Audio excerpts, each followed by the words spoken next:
So tonight we're going to do something seems pretty simple, but nevertheless very, very tasty. A little bit of surprise going on. So I've created hopefully created something that's a little bit unique, but you can quite easily substitute that as well. So I'll tell you how to do that. But let's give that a few moments. But what I'm going to make tonight is a tuna nicoise.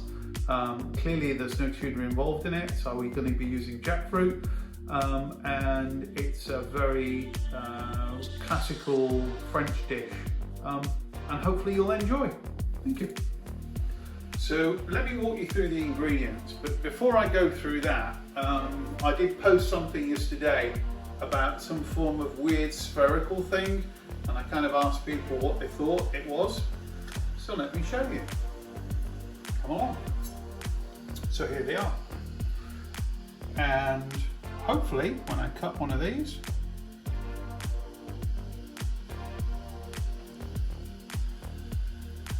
we have a vegan egg. And that's basically tofu.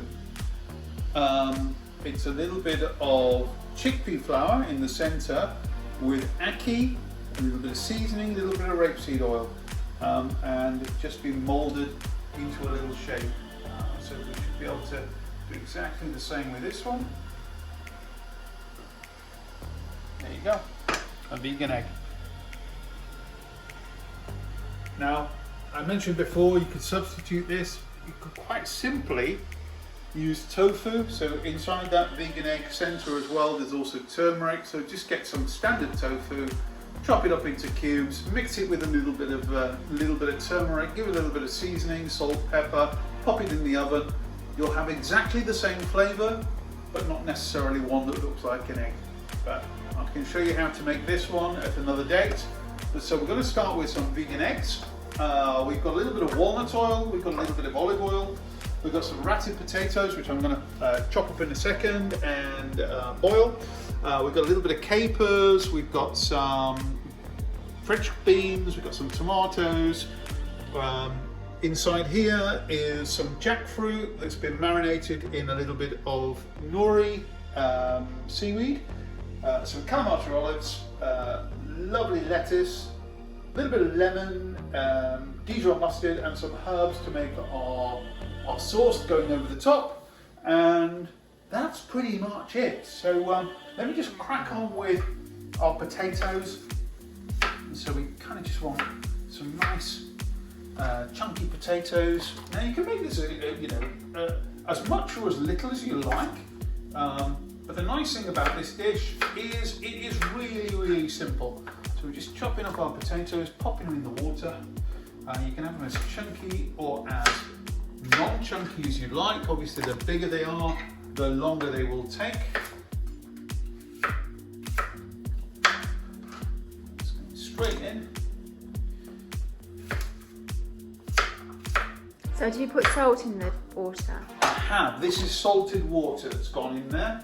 I'm going to use a little bowl. In fact, I'm probably going to get another bowl by the side of this. So I've got a big bowl as well. This is just literally to put all my veggies inside and then mix those all up. It's all about presentation, and I kind of want this to, certain elements of this to be a little rustic, certain elements of this to be more of a display. So I'm going to chop up my potatoes, my tomatoes. So we've got lots and lots of little chunks of flavour coming through our dish. Let's get rid of that. Okay. And these are really lovely tomatoes. Marina tomatoes are currently in season. They're absolutely delicious. I would challenge anyone to find a nicer tomato this time of year.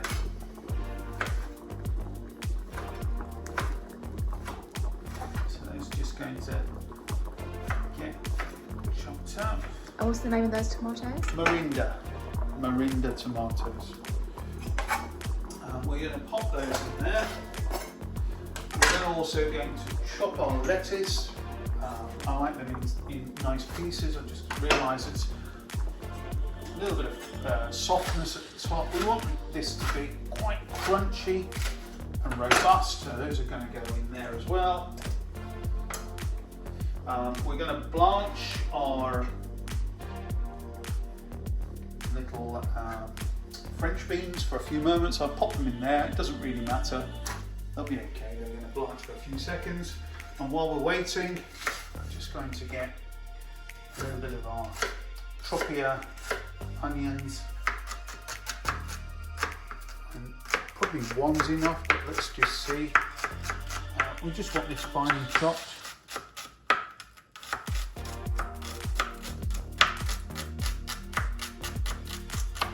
Down so that we've got little bits of texture, little bits of flavour going on. In fact, I might use two, it doesn't look too much there.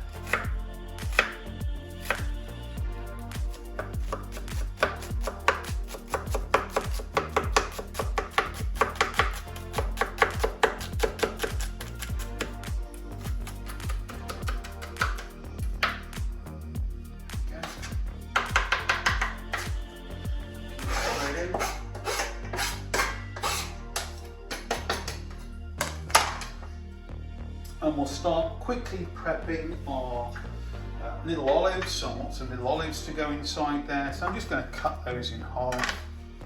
And while we're doing that, we're waiting for our veggies to slowly but surely cook themselves through. I'm going to count up to around about 10. And I'm going to take those lovely green beans out. Plenty there. Plenty of time in there. We don't want to lose the texture of the green beans. I'm just going to pull those out now. There we go. They've just gone to the surface, which is perfect. Pull those out. We just wanted those to warm through. There's a bit of a potato in there. We don't really want that one to come out. We do want our potatoes to be cooked through, but we don't want our green beans to be overly cooked.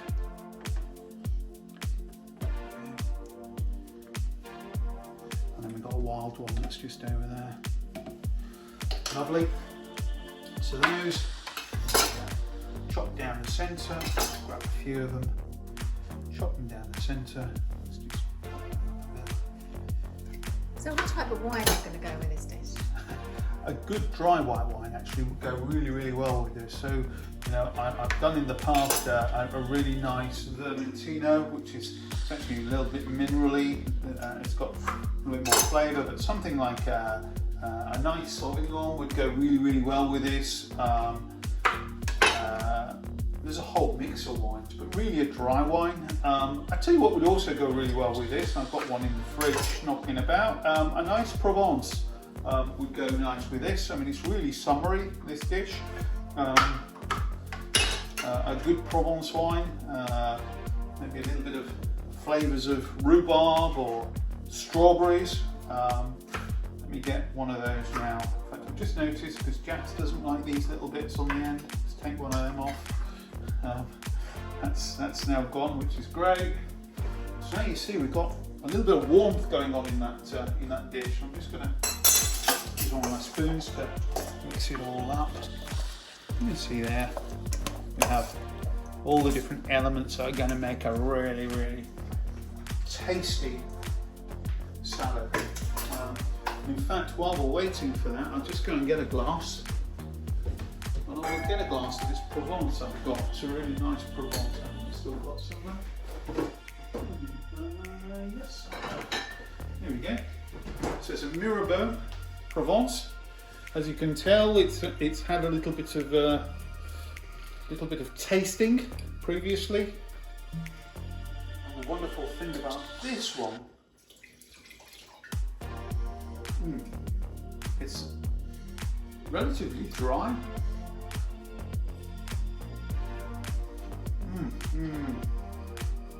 But it does have this lovely,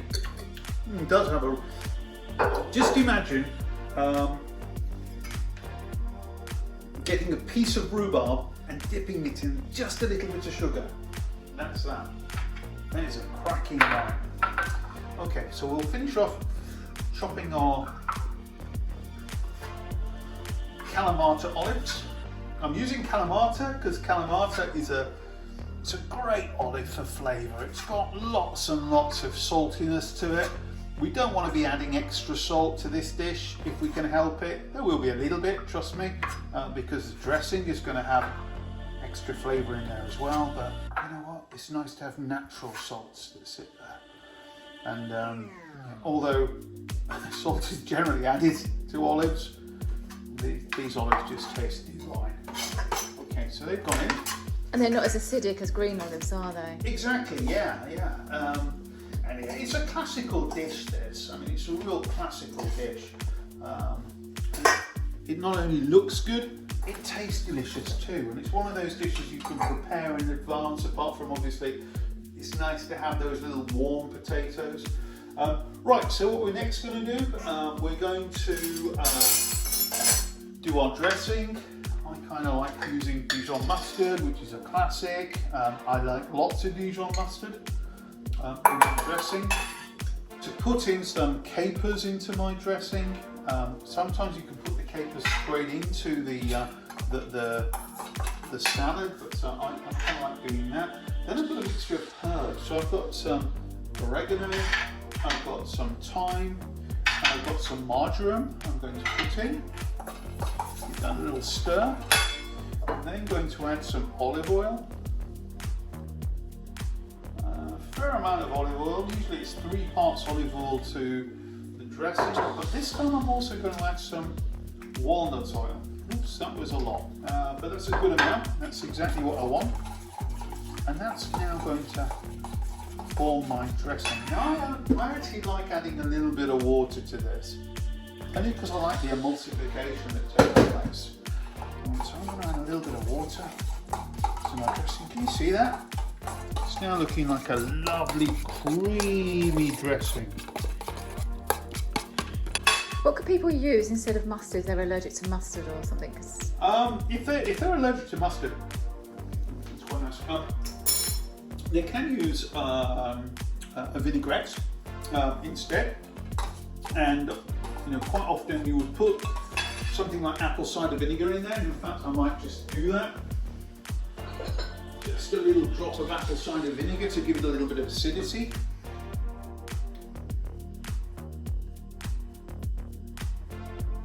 There we go.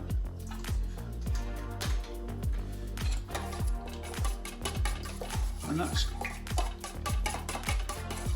a lovely thickness. Just going to taste that again with a clean spoon. That's good. And it needs a little bit of salt.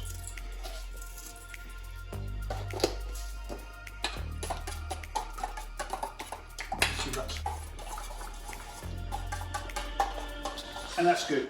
Our sauce is good. So there we go. And now with a little bit of lemon juice.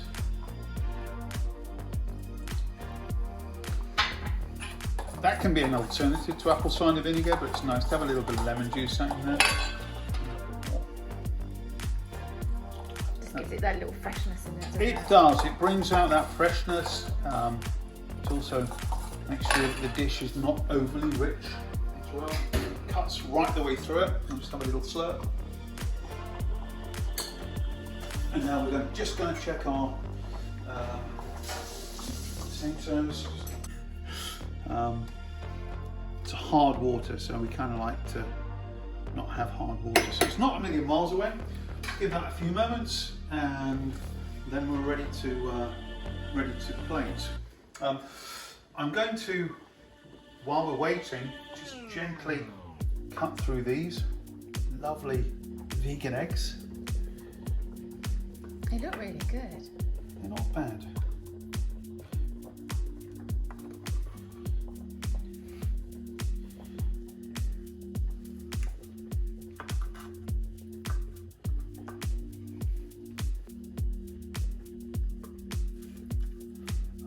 Be placed on top of the dish right at the end. You can make them smaller.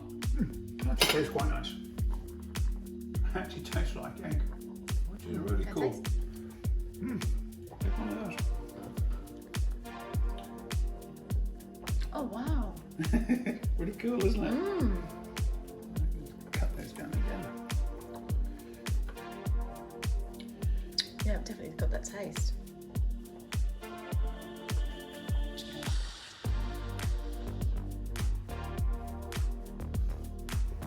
Quite a clever process.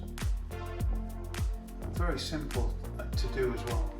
So really all I did, and I'll do a little bit of a show around how I did it, but all I really did was to get the tofu, blitz the tofu down, shape the tofu in a mold, and surprisingly enough, I actually used an ice cube mold, and then make a separate mixture of ackee, turmeric, rapeseed oil, and gram flour, which is chickpea flour, made it into a bit of a puree, and then filled it, and then put the lid on. So it's very, very simple indeed. Very Very simple. clever. Well, it's proved itself to look a bit like egg. So we're not a million miles away now from completion, so let's just see how our potatoes are doing. And we seem to be pretty good there, so that's great. We want to just drain off our potatoes, so I've got a little colander over here. I'm going to take these off the heat. Remember, the smaller the potatoes, the quicker that is going to cook through.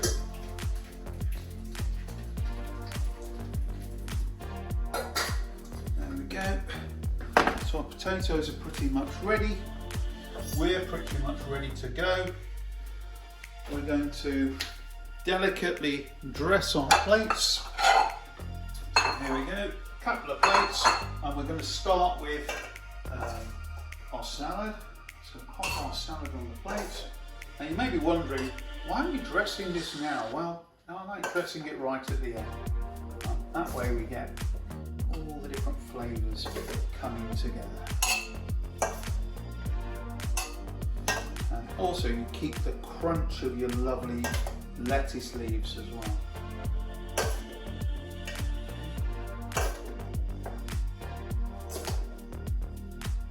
So I've done this roughly for 2 people, or 2 greedy people.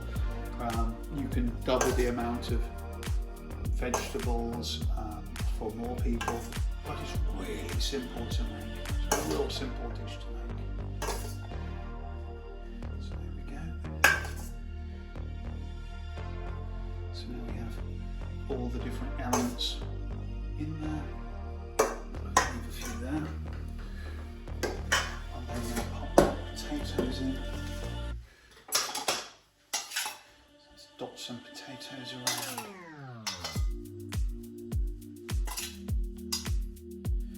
Gives a nice little bit of warmth in the dish.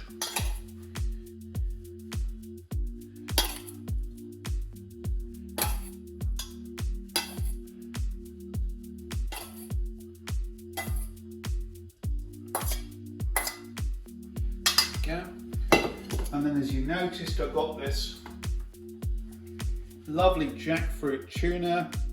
So we're going to pop some of this on here. Don't worry about the nori. The nori's great for you. It's good for you. So did you marinate? I did. I marinated this only for a short period of time.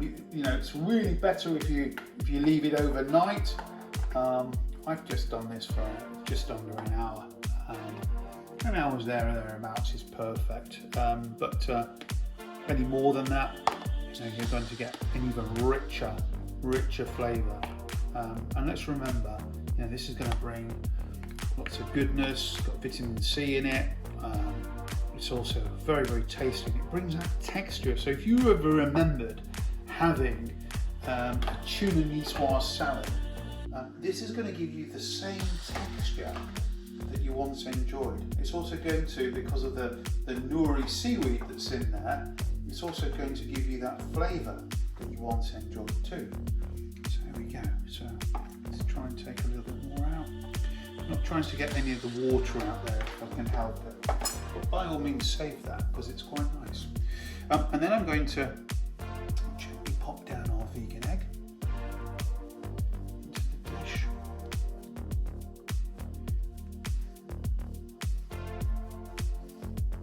It's looking like a tuna niçoise, isn't it? You couldn't tell the difference. No, it's looks the same, and I promise you, it tastes amazing.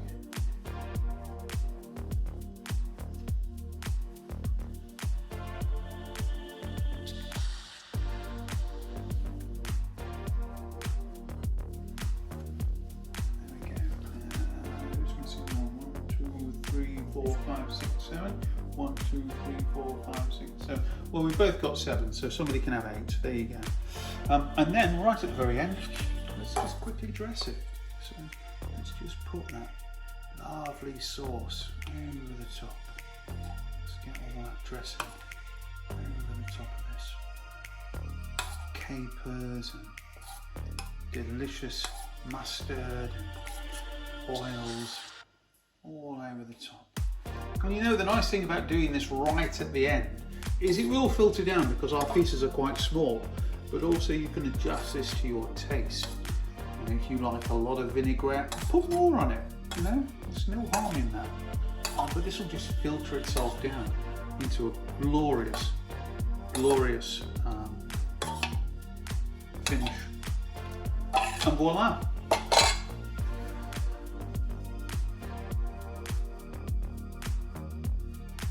Tuna niçoise salad, vegan style.